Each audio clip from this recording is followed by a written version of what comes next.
김문수 국민의힘 후보가 긴급 기자회견을 가졌습니다. 단 한 줄로 제가 정리해드리겠습니다. 민주당의 방탄 독재에 맞서겠다. 네. 멋진 단어를 만들었네요. 방탄 독재.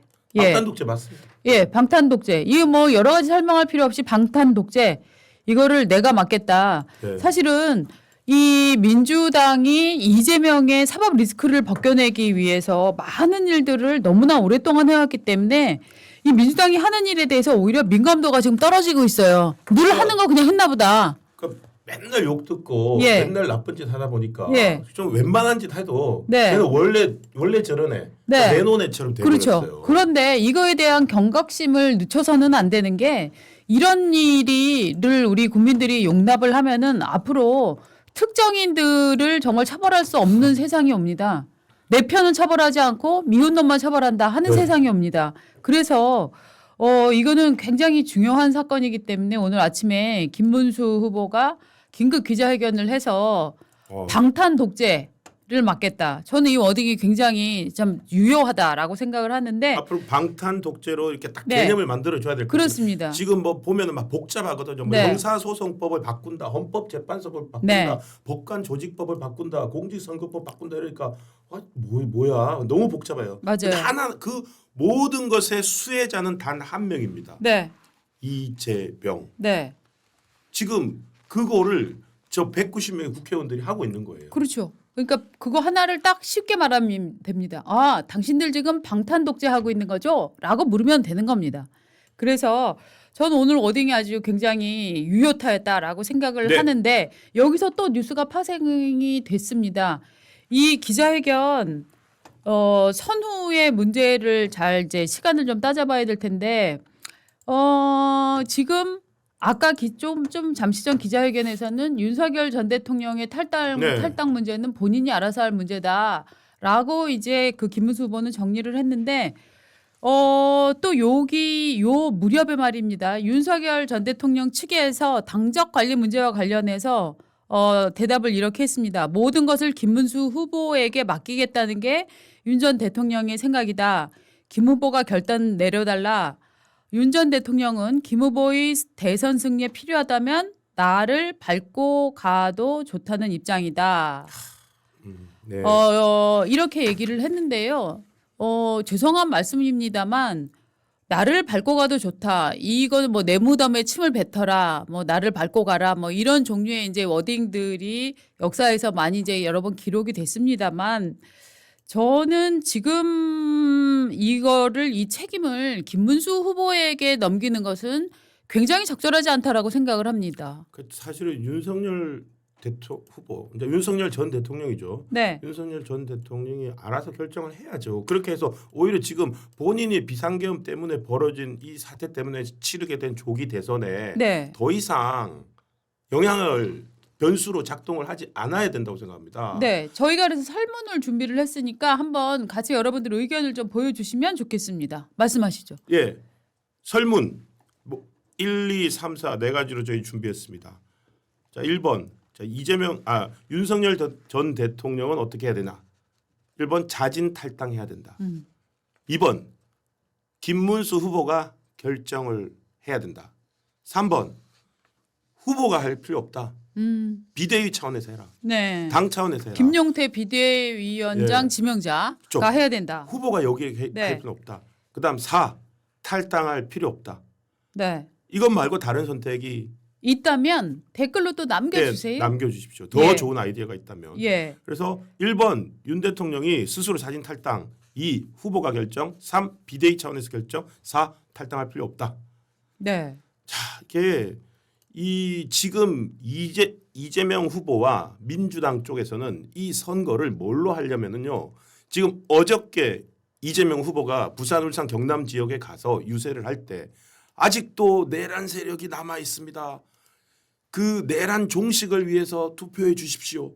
그러니까 비상계엄과 탄핵을 끌고 계속 가는 거예요. 그럼요. 그래서 작년 12월 3일에 있었던 그 분위기를 계속 끌고 와가지고 윤석열 전 대통령을 이 선거에 계속 끼워 넣으려고 하는 게 이재명 후보와 민주당 진영의 선거 전략입니다. 맞습니다. 그래서 그 부분을 사실은 선거공학적으로 끊어주는 것이 누구가 해줘야 되느냐. 그걸 지금 저희가 설문으로 드린 겁니다. 저는 윤석열 전 대통령 측이 굉장히 무책임하다고 생각을 합니다. 저 개인적인 네. 의견인데요. 왜냐하면은 이 숙제를 지금 대선에서 레이스를 뛰어야 하는 후보한테 떠넘긴다 그러니까. 하는 느낌이 들고 예.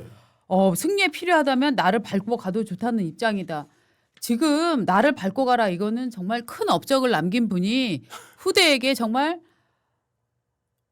진짜 그 할 수 있는 말이라고 생각을 내 무덤에 하는데 침을 뱉어라도 좋다. 그렇죠. 뭐 이런 느낌이죠. 그렇죠. 그런데 저는 윤석열 대통령이 지금 보수 진영에 끼친 상당한 부담이 저는 있다고 생각을 합니다. 그렇기 때문에 이 워딩을 이렇게 쉽게 갖다 써서는 안 된다라고 네. 생각을 하기 때문에 저는 개인적으로는 이 발언은 별로 뭐 동의하기 어렵다라고 이제 말씀을 드리고요. 예, 저희 네. 의견과 무관하게 네, 우리 여러분들의 구독자들 의견 네. 해주시면 저희들이 네. 500표 됐을 때, 1000표 됐을 때 이렇게 네. 어느 정도 모였을 때 소개하면서 맞습니다. 오늘 방송 진행하도록 자, 하겠습니다. 지금 선수로 뛰고 있는 김문수, 이준석 그리고 이재명 네. 이 세 사람의 지지율 조사가 이제 계속되고 있는데요. 왜냐하면 이제 여론조사 공표 금지 기간 전에 뭘 좀 많이 좀 해보자 하는 게 이제 각 매체 입장인 것 그렇죠. 같아요.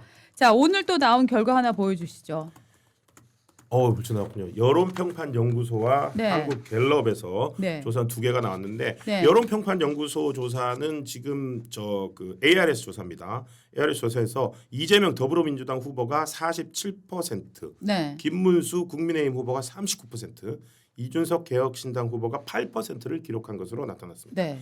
그리고 한국갤럽 조사에서는 한국갤럽 조사는 이게 전화 면접입니다. 전화 면접으로 12일, 13일 전부 다 후보 결정된 다음입니다. 이재명 후보 51%, 김문수 후보 31%, 이준석 후보 8%가 나왔습니다. 그러니까 저거를 보면은 이준석 씨의 경우에는 88로 이제 그대로 네. 똑같고 재미있는 게 이제 앞에 평판연구소 거를 보면은 47%란 말입니다. 그런데 김문수의 39, 이준석이 8을 더하면 47이 됩니다. 그러니까 한국평판연구소 기준으로는 이재명의 지지율하고 김문수, 네. 이준석의 지지율 합친 게 지금 똑같은 걸로 나오고, 그렇죠. 갤럽은 51%가 나오고 두 사람을 합친 게 39%가 나오는 겁니다. 그렇습니다. 그러니까 갤럽에서는 12% 차이고 한국평판연구소에서는 차이가 없고, 네. 예. 그리고 이제 그 차이가 이제 아침에 제가 분석을 해본 게 평판연구소 거는 ARS 자동응답이고 네. 그 갤럽은 전화를 네. 해가지고 이제 면접을 하는 거니까 아무래도 이제 무선 전화 방식 ARS는 이제 지지자들이 네. 강하게 결집하는 효과가 있다고 합니다. 네. 그래서 이렇게 나타났는데 또 다른 분들은 오늘 아침에 보면 여론평판연구소 조사를 좀 중시하시는 분들인데 여론평판연구소 지금 저 47, 39, 8 나온 저 조사가요. 13일 날 했습니다. 그러니까 11일 날 후보 등록하고 그렇습니다. 이틀 뒤에 했고 같은 여론평판연구소에서 언제 한 게 있냐면은 네. 이 후보 결정되기 전에 금요일 날 네. 9일 날 한 게 있습니다. 네. 그 9일 조사에서 이재명 대표는 몇 퍼센트가 나왔냐면 48%가 나왔습니다. 네. 그러니까 지금 후보 등록 후하고 별 차이가 없죠. 네. 근데 그때 김문수 후보가 몇 퍼센트였냐면은 20%였어요. 네. 그러니까 김문수 후보는 20%, 이준석은 6%, 네. 그리고 한덕수 후보가 18%였어요. 네. 그런데 이제 결정이 되면서 한덕수 후보 빠지니까 한덕수 후보 빠진 게 그대로 이쪽으로 김문수 후보로 오고 그렇습니다. 그리고 이준석 후보로 아주 약간 한 2% 정도 갔는데 네. 문제는 그렇게 김문수 후보 상승세를 보여줬다는 거거든요. 그러니까 후보 등록되고 난 다음에 처음으로 지금 한 자릿수 차이로 좁혀진 거예요. 네. 그러니까 이준석 빼고라도 김문수, 이재명만 놓고 봤을 때도 네. 네. 한 자릿수 차이니까 저거는 8% 해볼만 하지 차이인 않느냐 거죠. 뭐 이런 네. 얘기를 하더라고요. 네. 하여튼 이 여론조사는 계속 이제 앞으로 요동을 칠 테니까 저희가 이제 숫자를 계속 여러분들과 공유를 하면서 또 보여드리도록 하겠습니다. 지금 이게 한 일주일 전까지는 발표를 할 수가 있죠. 그러니까 네네. 6월 선거일 전 6일부터 투표 마감시까지 이제 네. 여론조사 공표 금지 네. 기간이거든요. 그러니까 6월 3일이니까 한 네, 5월 네. 27일까지는 네. 계속 봐야 되고 네. 다른 선거 때보다는 이게 조기 대선이라서 여론조사 동향을 보면서 후보자들이 그 투표하는 사람들의 유권자들이 선택할 그 시간이 없습니다. 많이. 그래서 좀 많이 보면서 추세를 많이 봐달라 이렇게 여론조사 전문가들은 얘기를 하더라고요. 근데 이제 많이 보면 또 막 헷갈리잖아요. 뭐 어제는 38이라더니 오늘은 뭐 34고 뭐 또 내일은 뭐 41이고 뭐 47이고 아무나 헷갈려 이러시는데 그거를 그러니까 저희가 좀 설명을 예. 해드리는 방향으로 가겠습니다. 항상 이제 ARS냐 면접이냐도 봐주시고요. 예. 이게 그다음에 이제 우리가 또 이재명을 처벌하면 안 된다. 저는 차라리 이렇게 제안합니다. 차라리 이 법을 만들면 어떻습니까? 제가 제안해 볼까요? 네. 뭐라고 하시게요? 이재명은 처벌 안 된다는 법을 아예 그냥 헌법에 넣으면 어떻습니까? 아니 지금 이미 지금 민주당이 이재명 지금 처벌 불가법을 지금 민주당이 계속 만들고 있거든요. 저는 네. 근데 이미 헌법에 넣으세요. 헌법에만 안 넣었지 네. 넣은 거나 마찬가지다 이 말씀인 거죠. 네. 헌법 개정하려면은 국회의원 쪽수가 더 많아야 돼요. 왜 200명이 김상욱도 넘어야지. 갔잖아. 김상욱도 갔잖아. 김상욱 와봐야 191명이에요. 그러니까 좀 만약에 의결 정족수만 된다면 네. 헌법에도 넣을 기세인데요 지금. 그렇죠. 지금 뭐 헌법재판소 뭐 다 바꾸고 있잖아요. 네. 그러니까 오늘 저기 방탄 독재라고 말씀하셨지만 네. 김문수 후보가 이 후보 범죄를 아예 삭제하기 위한 법안이 일방 통과됐는데 이 후보가 대통령이 된다면 셀프 면제 악법부터 공표해서 자기 범죄를 지울 것이 명백하다. 네. 방탄 독재 저지를 위해 투쟁하겠다. 지금 국회에서 벌어지고 있는 이 흉악한 범죄 행위는 헌정사에 씻을 수 없는 악행으로 기록될 것입니다. 사법부를 탄압하는 정당은 민주주의를 말할 자격이 없습니다. 네. 저는 방점이 이거라고 생각합니다. 국회에서 지금 벌어지고 있는 것은 정말 흉악한 범죄 행위에 해당하고 범죄 행위죠. 헌정사의 악행이고 네. 사법부를 탄압하면서 어떻게 민주주의를 말할 수 있느냐. 지금 뭐 이거는 정말 입이 부르트게 지금 말해갖고 지금 또 말씀드려야 되나 싶은데 지금 민주당이 어저께 사법부 압박 입법을 그냥 잇따라 쭉 강행을 하고 있거든요. 자, 공직선거법. 이 공직선거법 그 허위사실 공표에 관한 법률에서 거기에서 행위에 관한 허위사실 공표는 죄가 되지 않는다. 행위를 즉, 똑 빼버리는 왜냐하면 거죠. 이재명 대표가 지금 유죄 저 취지로 파기환송된 게 자기가 말했던 행위, 말한 행위 이걸 갖고 지금 된 거거든요. 그러니까 지금 고법에서 파기환송심을 받아갖고 이재명 뭐 징역 1년, 이재명 벌금 500만 원, 이재명 벌금 1,000만 원 이거 내리기 전에 그냥 원천적으로 이거는 법이 없어졌으니까 지금 면소가 됩니다라는 거를 해버리고 싶어서 정말 오로지 이재명을 위한 그 법 개정, 그다음에 조희대 특검법 지금 발의를 하게 했잖아요. 네. 자, 지금 법안심사 소위에 회부를 했습니다. 그렇게 해서 조희대 대법관을 특검을 하겠다. 검사 수명 넣겠다. 대법원장을 특검하겠다. 네, 그다음에 법원 조직법을 또 개정을 합니다. 법원조직법 4조.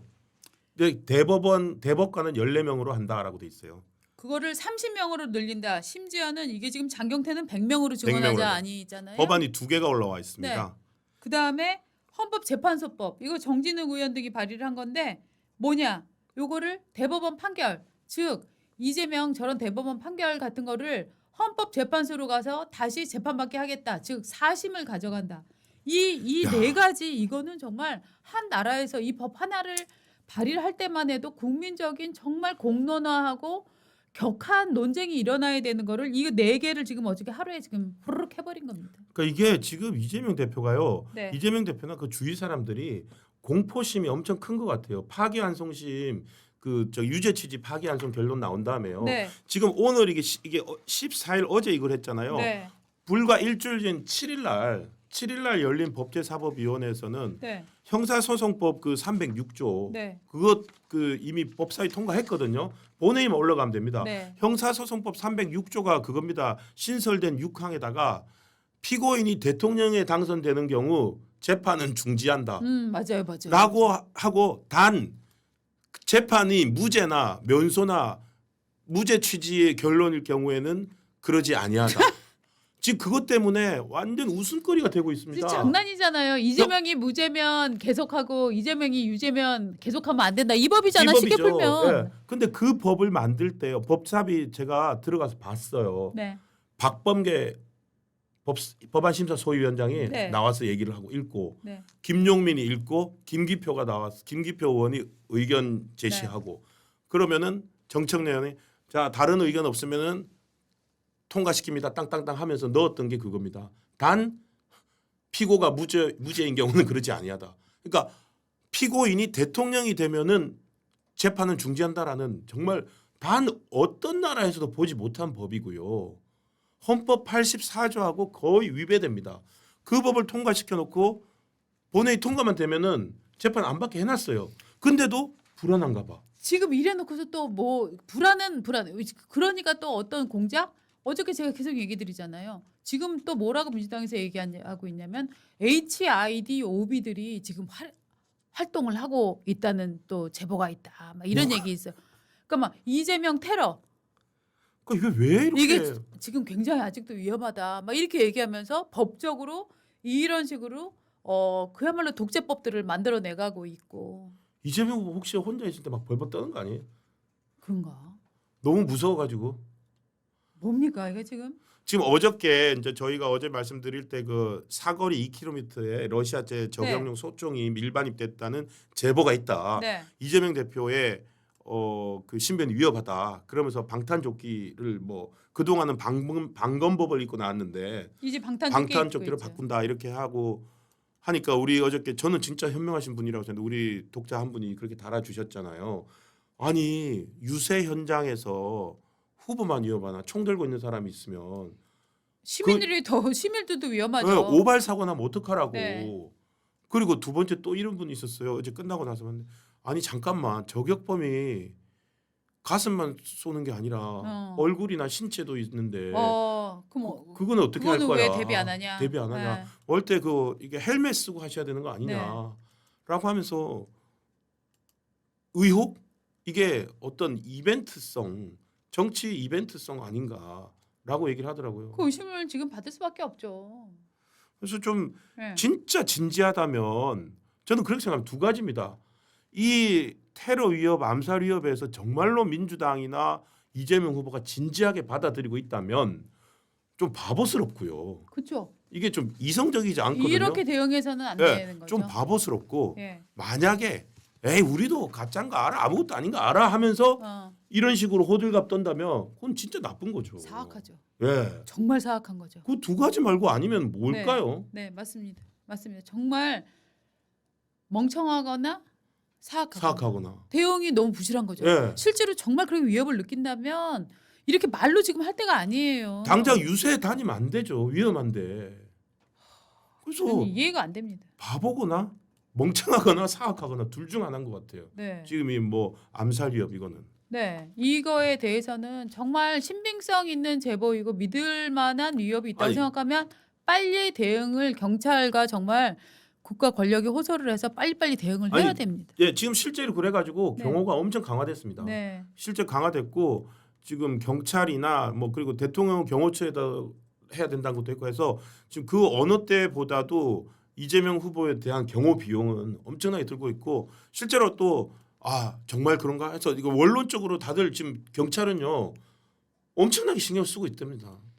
어떤 사건이라도 나는 순간 이거 엉망되거든요. 근데 어떻게 이런 제보는 다 민주당으로만 갑니까? 아까 지기현 부장판사 뭐 룸사롱에서 뭐 1인당 100. 아까 그 사진 한 번 더 보여주세요. 블루피시. 이거 여러분들 남자분들 좀 봐주세요. 예, 저렇게 얘기를 하는데 저 굉장히 옛날 인테리어 아닙니까? 클래식한 인테리어. 저 위에 저거 저 등 보십시오. 저 샹들리에 저 청동 같은 걸로 만든 샹들리에. 저거 20년 전 인테리어 아니에요?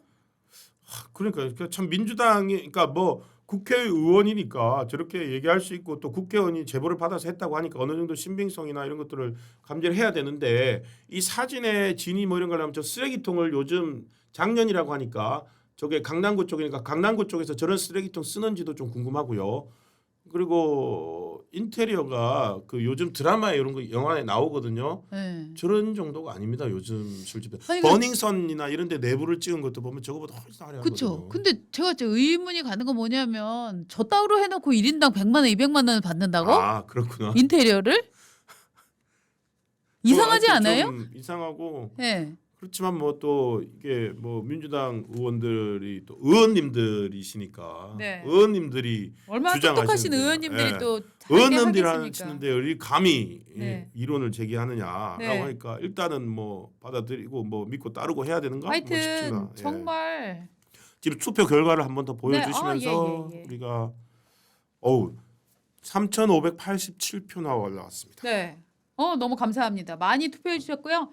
자진 탈당 49%, 후보가 결정 8%, 후보나 비대위에서 결정하자는 9%밖에 안 돼요. 두 개 합쳐도. 그렇죠? 탈당할 필요 없다 41%. 야, 상당히 탈당할 필요가 없다 많이 나오는데 네. 어쨌든 우리 저희 지금 현재 더 이슈를 보아주시는 분들의 의견은 이렇습니다. 이렇습니다. 네. 여러분 오늘 많이 참여해 주셔서 너무 감사드리고요. 오늘은 김문수 후보가 정말로 뭐였죠? 방탄독재. 방탄독재라는 방탄독재. 워딩을 아주 쉽게 그러네라는 느낌이 조금 저는 좀 들었습니다. 여러분 세 가지인 것 같아요. 어떠셨는지. 방탄독재고 네. 키워드 방탄독재고 현재 국회에서 벌어지고 있는 것은 범죄 행위다. 네. 그리고 사법부를 공격하는 정당은 민주주의를 말할 네. 자격이 없다. 네. 그리고 이거는 헌정사의 악행이다. 이 세 가지로 네. 김문수 후보가 방탄독재 키워드를 설명을 해 주었습니다. 네.